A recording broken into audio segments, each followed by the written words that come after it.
तो जैसा कि आपने यह पाठ्य पुस्तक का कवर पेज देख ही लिया, समझ लिया कि हमारा आज का जो सब्जेक्ट विषय है वह है गणित भाग दूसरा, जिसमें कुल मिलाकर 7 प्रकरण हैं, जिसमें हमारा प्रकरण क्रमांक 7वां आखिरी प्रकरण इस पुस्तक का है, महत्व मापन। इस पर हमारी आज की चर्चा होगी।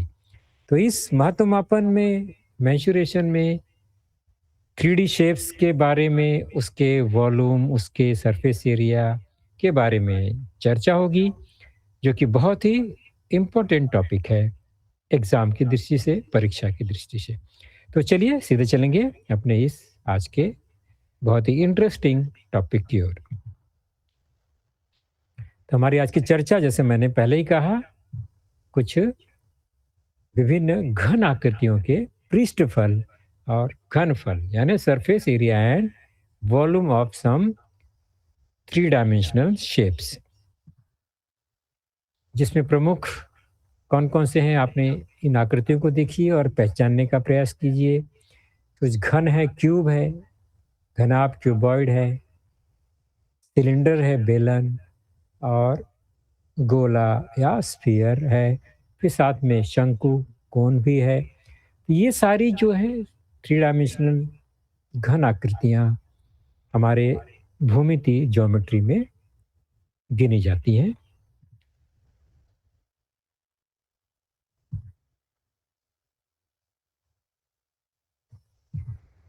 तो ये सबसे पहली घन आकृति आपने देखा, ये पाइप नुमा रचना, जिसका जो आधार बेस होता है वो वृत्ताकार होता है ना। तो इसे हम वृत्ताकार बेलन कहते हैं। कोई भी आकृति जो जिसका आधार और उसका छत यानी दोनों सिरा, नीचे और ऊपर, एक जैसा होता है, उसे हम बेलन कहते हैं या पाइप कहते हैं। ओके, क्योंकि ये वृत्त के आकार का है तो वृत्ताकार बेलन कहते हैं। दूसरी आकृति है गोला, स्फीयर। तीसरी आकृति है शंकु, कोन। अगली आकृति है शंकु छेद। इस शंकु का टुकड़ा है ये, जिसे हम इंग्लिश में फ्रस्टम कहते हैं, जो कि नॉर्मली आपने देखा हो कप वगैरह इस आकार के होते हैं, बाल्टी इस आकार की होती है, जो शंकु छेद कहलाता है।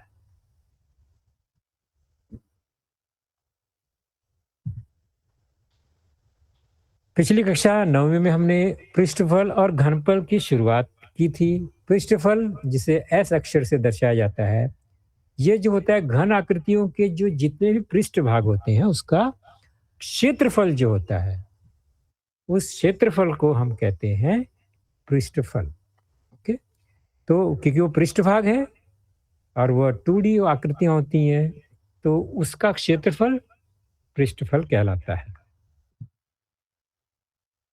और उन घन आकृतियों के सभी पृष्ठभाग के क्षेत्रफल को जोड़ देंगे, जो नया पृष्ठफल मिलता है, इसे हम संपूर्ण पृष्ठफल, टोटल सरफेस एरिया, ST कहते हैं।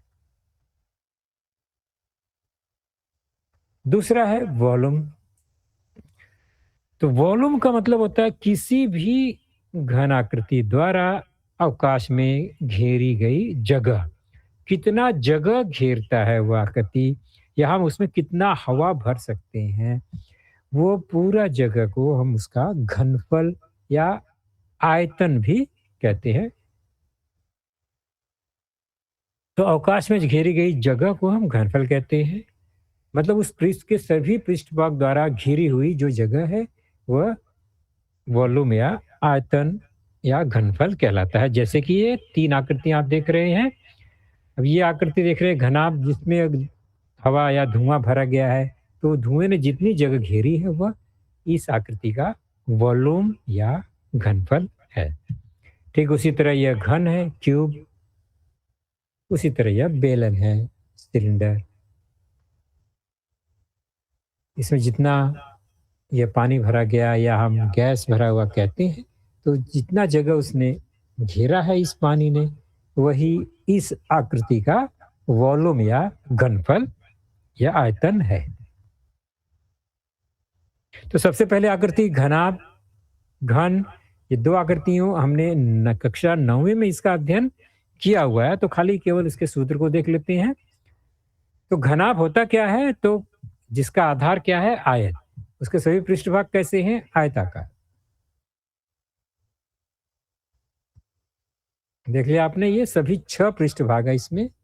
एक आधार है और उसके ऊपरी हिस्सा छप्पर, छत जो कहते हैं हम, वो भी आयत है।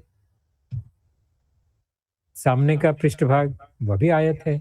उसके अपोजिट साइड में जो पृष्ठभाग है वो भी आयत है।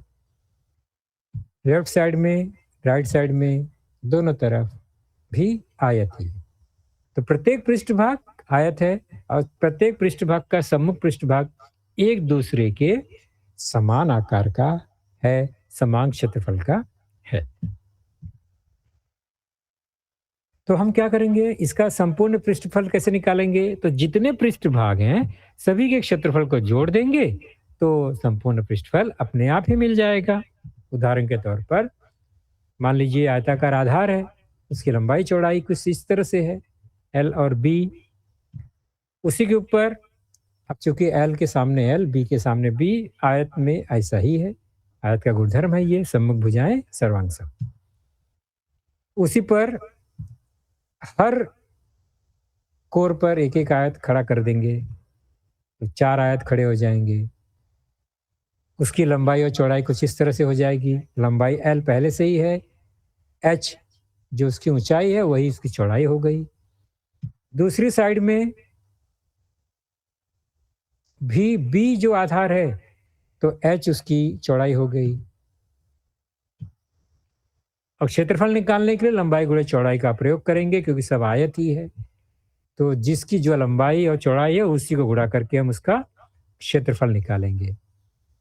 तो इस तीसरी ग्रीन कलर का जो आयत है उसका क्षेत्रफल लंबाई गुणे चौड़ाई बी एच। अगला जो है उसके सम्मुख वो भी बी एच। ठीक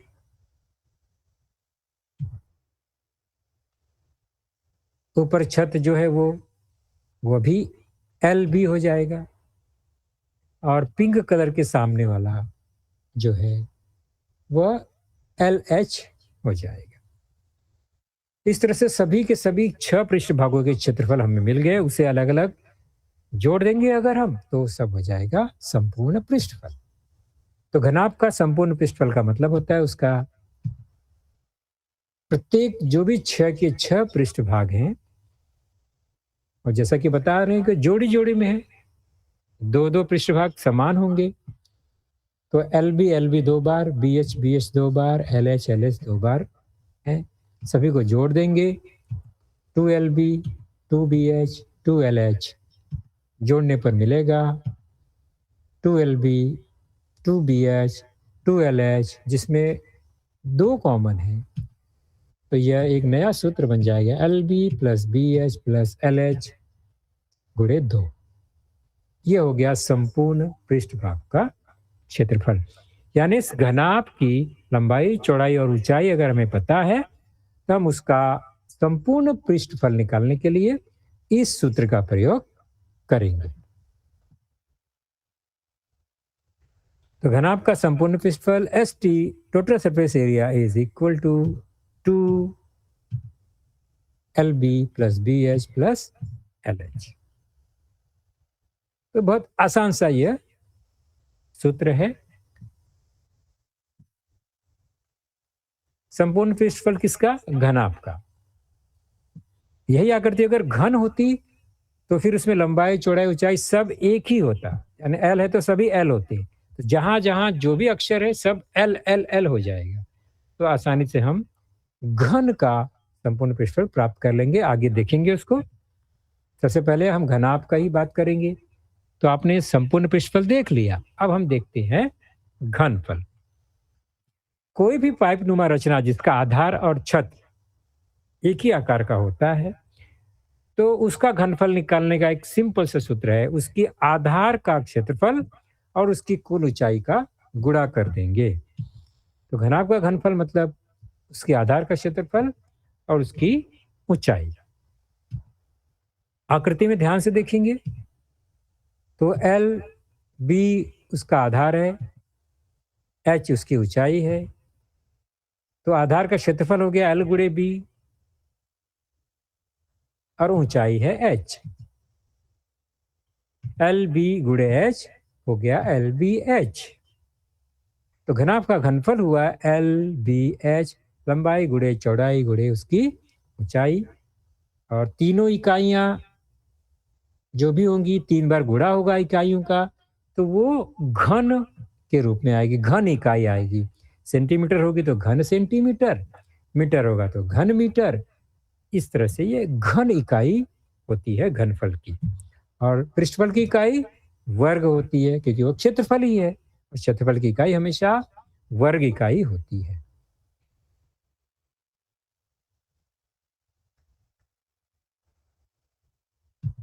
तो घनाभ के बारे में हमने क्या क्या जाना? घनाभ के बारे में जाना, संपूर्ण पृष्ठफल निकालने के लिए हमें 2 गुणे कोष्ठक में लंबाई गुणे चौड़ाई, चौड़ाई गुणे ऊंचाई, लंबाई गुणे ऊंचाई, इनको जोड़कर 2 से गुणा कर देंगे, उसका दुगना कर देंगे, तो हमें संपूर्ण पृष्ठफल मिल जाएगा। और घनफल निकालने के लिए हमें तीनों लंबाइयों का गुणनफल करना होगा, लंबाई गुणे चौड़ाई गुणे ऊंचाई। अब चलते हैं दूसरी आकृति, घन, समघन, क्यूब जिसे कहा जाता है। अब सोचिए कि ये भी घनाभ ही जैसी आकृति है। फर्क इतना है, घनाभ का सभी पृष्ठ जो है वो रेक्टेंगल होता है, आयत होता है, और घन का सभी पृष्ठफल जो भी सरफेस है वो सब स्क्वायर शेप का होता है, वर्गाकार होता है। ओके, बाकी सब वैसे ही है। ये एक वर्ग, ये दूसरा वर्ग, तीसरा वर्ग, चौथा वर्ग, पांचवा वर्ग, छठा वर्ग, 6 वर्ग होगा इसमें भी। आधार भी वर्ग, ऊपर का छत भी वर्ग, लेफ्ट राइट साइड के भी वर्ग, सामने और पीछे का भी, सभी पृष्ठभाग वर्गाकारी है और सबकी लंबाई चौड़ाई समान है, यानी प्रत्येक भुजा की लंबाई एक जैसी ही है, प्रत्येक कोर की लंबाई एक जैसी है। तो इस हिसाब से अगर एक कोर या भुजा की लंबाई हम कहेंगे एल है, तो सभी कोर की लंबाई एल ही होगी। उस हिसाब से 6 के 6 पृष्ठ भागों की का जो क्षेत्रफल है वो एल गुणे एल यानी एल का वर्ग ही होगा। तो संपूर्ण पृष्ठफल के लिए क्या करेंगे? सभी 6 के 6 एल वर्ग को जोड़ देंगे। एल वर्ग 1, एल वर्ग 2, एल वर्ग 3, एल वर्ग 4, 5, 6, सभी भुजा का वर्ग जोड़ेंगे तो बन जाएगा 6 बार भुजा का वर्ग 6L स्क्वायर। एल क्या है? इस समघन या घन की किसी भी एक कोर या भुजा की लंबाई। तो संपूर्ण पृष्ठफल, total surface area of cube is equal to 6L square. अब इसका घनफल कैसे होगा? घनफल का सूत्र वैसे ही होगा, आधार का क्षेत्रफल गुणे उसकी ऊंचाई। कोई भी पाइप नुमा रचना जो होती है जिसका आधार और उसकी ऊंचाई छत जो होता है सेम आकार का होता है, तो उसका आधार का क्षेत्रफल गुणे ऊंचाई से हम उसका घनफल निकालते हैं। तो आधार का क्षेत्रफल, आधार भी एल एल ही है तो एल का वर्ग हो गया, ऊंचाई भी एल है, तो तीनों लंबाइयां एल ही हैं, गुणा करने पर आएगा एल क्यूब। तो घन इकाई या क्यूबिक यूनिट इसका यूनिट होता है। तो हमने घनाभ और घन के बारे में कुछ जानकारियां हासिल की। तो घन का समरी देखते हैं तो संपूर्ण पृष्ठफल हो जाएगा 6L स्क्वायर और वॉल्यूम या घनफल हो जाएगा L क्यूब। अब हमारी कक्षा 10वीं में जो मुख्य आकृति है वह है लंब वृत्ताकार बेलन या वृत्ताकार बेलन, circular cylinder, right circular cylinder, इसको अलग अलग नाम से बोल सकते हैं। एक सिलेंडर है जिसका बेस और जिसका रूफ यानी छत जो है वो वृत्ताकार है, बस यही हम इसको सिलेंडर कहते हैं। ओके, तो सर्कुलर सिलेंडर इसलिए क्योंकि इसका बेस सर्कल है। ओके, वृत्त है, जैसे कि ये एक बेस है वृत्त, और ऊपर का छत भी वही सेम आकार का है। अब इनको हम जोड़ देंगे ऊपर नीचे किसी भी तरह से, हर बिंदु को जोड़ते जाएंगे लंबाई ऊंचाइयों को, तो वो एक पाइप बन जाएगा, जैसे कि इस तरह से यह एक पाइप या सिलेंडर या बेलन बन गया, जिसमें आधार वृत्त है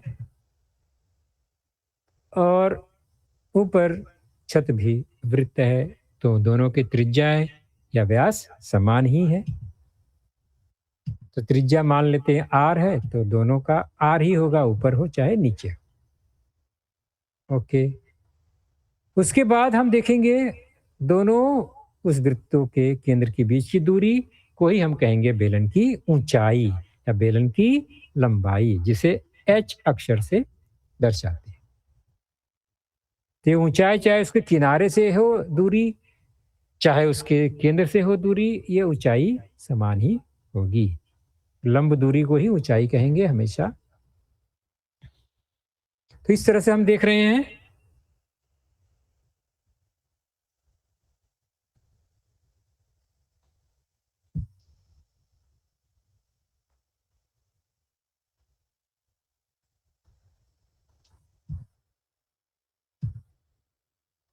तो वक्र पृष्ठ पर, अब चूंकि यह सभी आयत या वर्ग तो नहीं है, इसमें इसमें दो अलग अलग आकृति दिख रही है। एक तो वृत्त है, वो भी वक्र है, और उसका जो पृष्ठफल है वो भी घुमावदार वक्र है, इसलिए इसको हम वक्र पृष्ठफल, कर्व सरफेस एरिया, जिसका जो पृष्ठफल है वो वक्र है, तो इसलिए इसका वक्र पृष्ठफल अलग है, और आधार और ऊंचाई का जो पृष्ठफल है वो वृत्त है, जो कि वृत्त का क्षेत्रफल हम जिसे कहते हैं। ओके, तो केवल वक्र पृष्ठफल पहले ज्ञात करते हैं, कर्व सरफेस एरिया। तो यह जो अभी देखा आपने, वो जो है वृत्त की परिधि और उसकी ऊंचाई के गुणनफल के बराबर होगा। 2 पाई आर परिधि हो गई, तो ऊंचाई h हो गई, गुणा करने पे आएगा 2 पाई आर h। ये 9th में हमने देखा है, ये सूत्र तो जानते ही हैं, 2 पाई आर h। ओके, तो 2 पाई आर यह है परिधि और गुणे ऊंचाई। तो लंब वृत्ताकार बेलन का वक्र पृष्ठफल, कर्ड सरफेस एरिया जो होती है वह है 2 पाई आर एच के बराबर, जिसमें आर क्या है, उसके आधार की त्रिज्या, एच क्या है, उस बेलन की कुल लंबाई या ऊंचाई।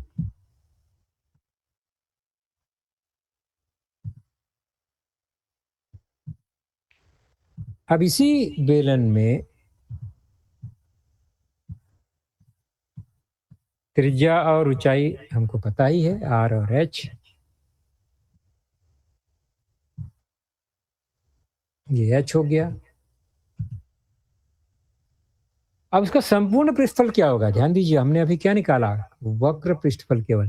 संपूर्ण मतलब जितने पृष्ठ हैं सब, किसी बेलन में कुल मिलाकर 3 पृष्ठ होते हैं। एक तो जो ऊंचाई वाला पृष्ठ है पूरा वो, और ऊपर और नीचे 2 पृष्ठ होते हैं जो कि वृत्ताकार होते हैं। ओके, तो संपूर्ण पृष्ठफल के लिए तीनों क्षेत्रफल को जोड़ना होगा।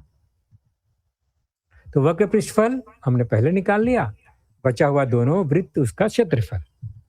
उस हिसाब से वक्र पृष्ठफल तो हमें पता है 2 पाई आर एच, और वृत्त का क्षेत्रफल पाई आर स्क्वायर, और 2 हैं तो 2 बार पाई आर स्क्वायर। कुल मिलाकर हम देखेंगे तो 2 pi r h plus 2 pi r square हो गया, 2 बार है तो कॉमन निकाल लेते हैं, 2 पाई आर बाहर हो गया, बच गया एच और आर, एच और आर, या आर प्लस एच हम लिख सकते हैं। तो लंब वृत्ताकार बेलन का संपूर्ण पृष्ठफल हो गया 2 pi are, are plus H, या एच प्लस आर, आप ऐसे भी लिख सकते हैं।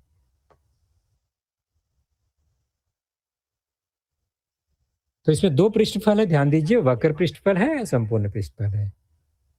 HCN अब बात आती है इसके घनफल की। तो किसी भी बेलन का घनफल क्या होता है? उसकी आधार का क्षेत्रफल और गुणे उसकी ऊंचाई। आधार वृत्त है और ऊंचाई h है इसमें। पाई आर स्क्वायर आधार का क्षेत्रफल हो गया और ऊंचाई जो है वो h हो गई।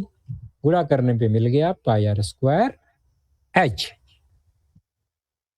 तो लंब वृत्ताकार बेलन का घनफल volume of right circular cylinder is equal to pi r square h।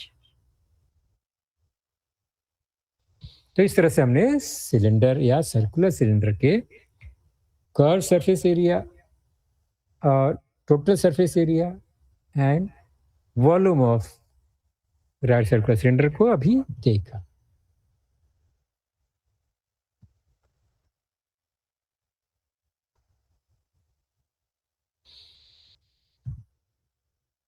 बेलन circular cylinder base circle radius r ऊंचाई हाइट h। कुल मिला के समरी क्या हुई? वक्र पृष्ठफल वो हो गया 2 पाई r और h 2 पाई r h। Total surface area क्या हो गया? 2 पाई r plus h। And volume क्या हो गया? पाई आर स्क्वायर h। तीन जानकारियां, तीन सूत्र हमें इस राइट सर्कुलर सिलेंडर में प्राप्त होते हैं। अब हम पेज नंबर 143 का कुछ एग्जाम्पल उदाहरण देखते हैं। किसी वृत्ताकार बेलन के आकार वाले पानी की टंकी की त्रिज्या 2.8 मीटर और ऊंचाई 3.5 मीटर है। तो उस टंकी में कितने लीटर पानी भरा जा सकेगा? पहला प्रश्न हो गया कि ये टंकी है, उसमें कितना पानी भरा जा सकेगा? लीटर में पूछा गया है, ध्यान रखेंगे।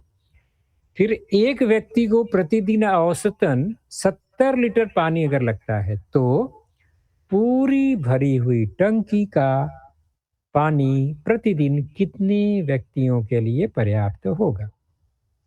पहले तो पता करना है कि टंकी में कितना पानी आएगा।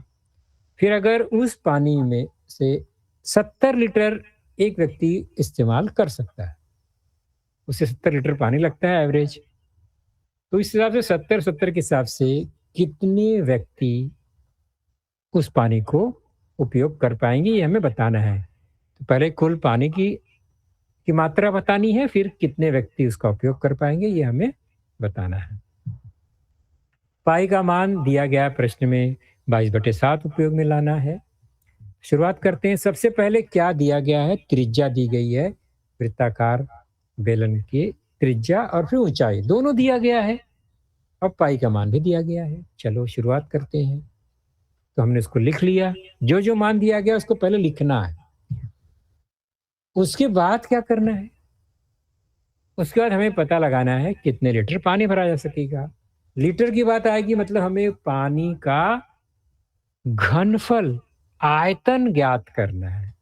आयतन या घनफल का सूत्र इस्तेमाल करना होगा। उसके बाद फिर कितने व्यक्तियों को मिलेगा ये हमें पता लगाना है।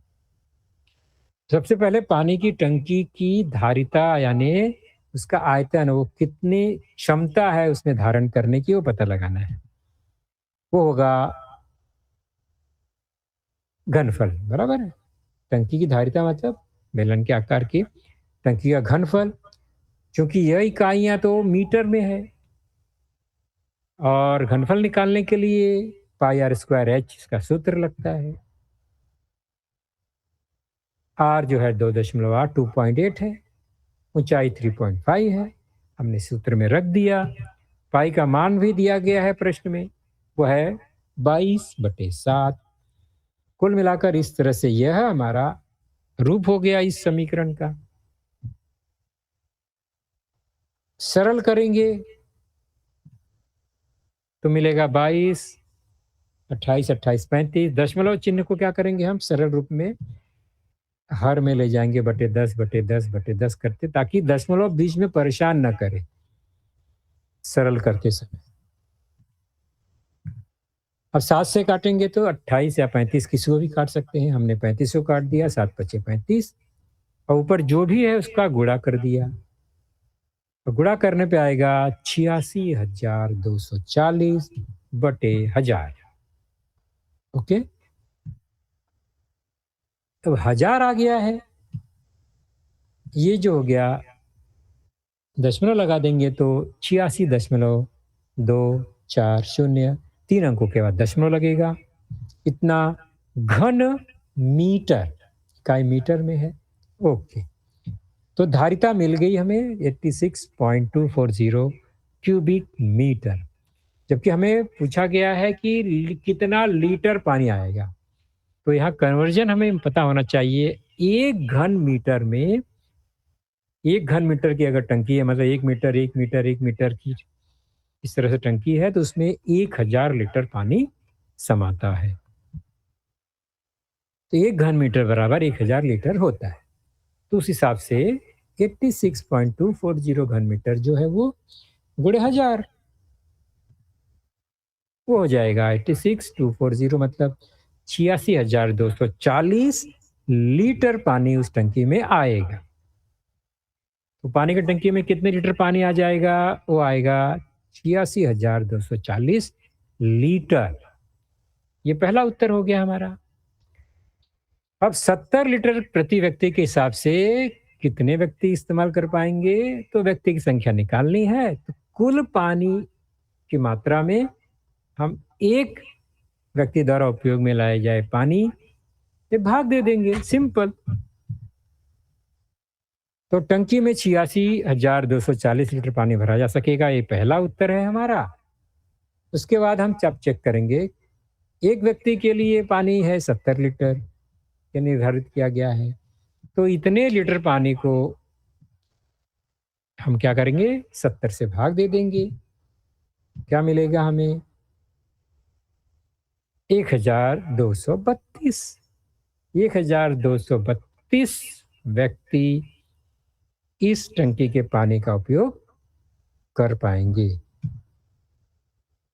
तो 1232 व्यक्तियों के लिए यह पानी की टंकी पर्याप्त होगा यदि एक व्यक्ति 70 लीटर पानी का ही उपयोग करते हैं तो।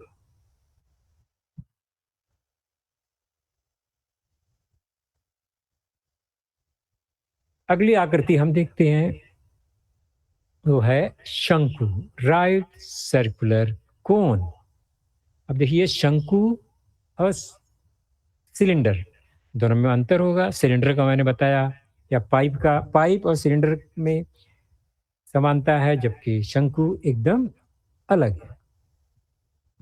क्या फर्क है देखते हैं। देखिए, उसकी आकृति इस तरह से है।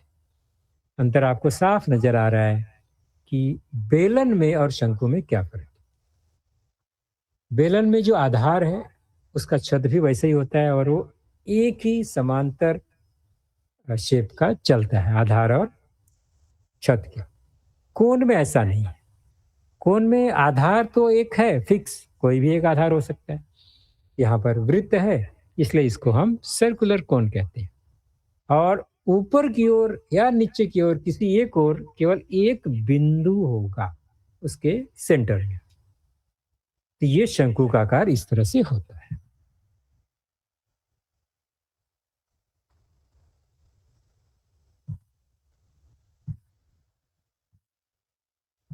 तो ध्यान से देखते हैं उसको। एक आधार वृत्त है, तो बेलन में भी होता है, लेकिन इसका जो ऊपर छत है वो एक बिंदु होता है, जिसे शिरोबिंदु, शीर्ष बिंदु कहते हैं। उसी शीर्ष बिंदु से इस वृत्त के बाहर बाहर जितने बिंदु हैं इसकी परिधि पर, सभी को जब हम जोड़ देते हैं तो कोण तैयार होता है।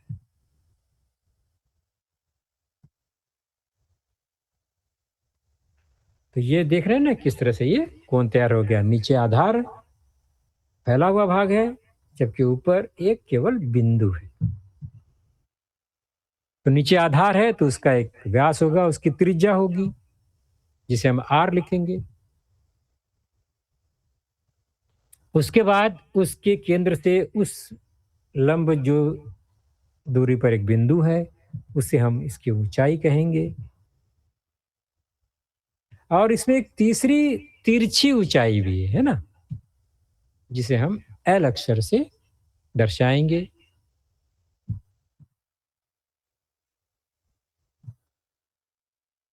तो आधार की त्रिज्या r है।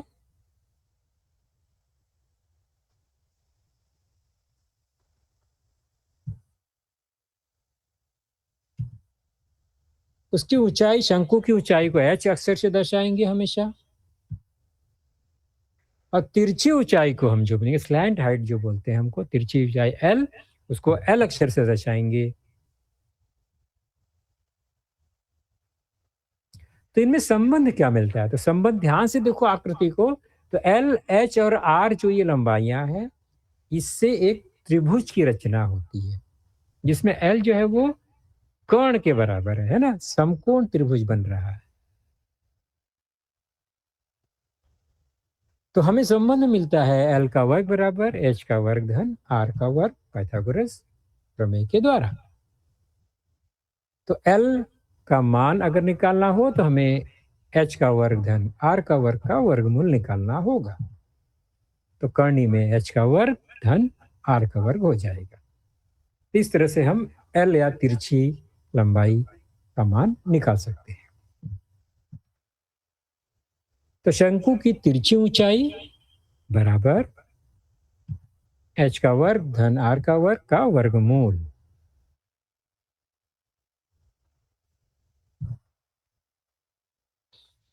तो शंकु में यह एक सूत्र मिलता है। सबसे पहले एल जो नई लंबाई है उसका हमें उसका मान कैसे निकालना है? तो आधार और ऊंचाई के द्वारा निकालना है, और ये उसका सूत्र आपको दिखाई दे रहा है।